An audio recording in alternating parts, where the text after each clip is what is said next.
आपका ना एक टॉपिक है इंडियन इकोनॉमी के लास्ट चैप्टर में। एक टॉपिक है GLF, great leap forward policy.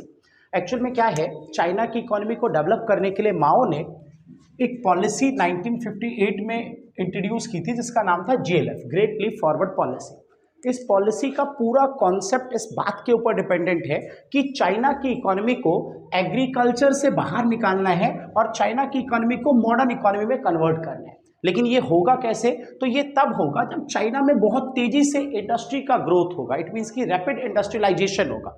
तो जीएलएफ की पॉलिसी के दौरान माओ एक अपना प्लान बताते हैं और वो प्लान ये है कि माओ कह रहे हैं कि चाइना के लोगों को इनकरेज करो। किस चीज़ के लिए इनकरेज करना है चाइना के लोगों को? कि वो अपने बैकयार्ड में, मतलब कि घर के पीछे जो जगह है या घर में जहाँ पे भी पॉसिबल हो सकता है वहाँ पे लोग छोटी छोटी इंडस्ट्री लगा दें।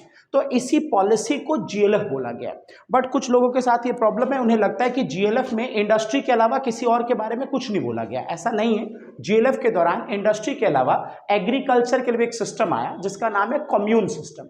कम्यून सिस्टम में ये था कि जो फार्मर्स हैं, फार्मर्स का एक ग्रुप बना दिया जाएगा, उन्हें एक पीस ऑफ लैंड अलॉट करेंगे और उस पीस ऑफ लैंड पे सारे फार्मर मिलके कलेक्टिव फार्मिंग करेंगे। तो जीएलएफ के दौरान ये दो पॉलिसी थी। ये रहा आपका कम्यून सिस्टम जिसमें कलेक्टिव फार्मिंग आपको करनी है, और एक सबसे बड़ी बात, चाइना के लिए जीएलएफ सक्सेस स्टोरी नहीं है बल्कि चाइना का जीएलएफ एक फेलियर है। क्यों फेलियर है? दो बहुत बड़ी बातें। सबसे पहली बात कि जीएलएफ के 20 ईयर के ड्यूरेशन में चाइना में बहुत बड़े लेवल पे ड्रॉट प्रॉब्लम आई थी जिसमें 30 मिलियन लोग चाइना के मारे गए थे। और दूसरी फेलियर स्टोरी कि चाइना और रशिया के कॉन्फ्लिक्ट की वजह से रशिया ने अपने प्रोफेशनल्स जो उन्होंने भेजा था चाइना की इकोनॉमी को डेवलप करने के लिए, उन्होंने विड्रॉल कर लिया था। तो इन दो बातों की वजह से जीएलएफ की स्टोरी को फेल माना जाता है। बस वीडियो बंद कर दो, इतना ही आता है।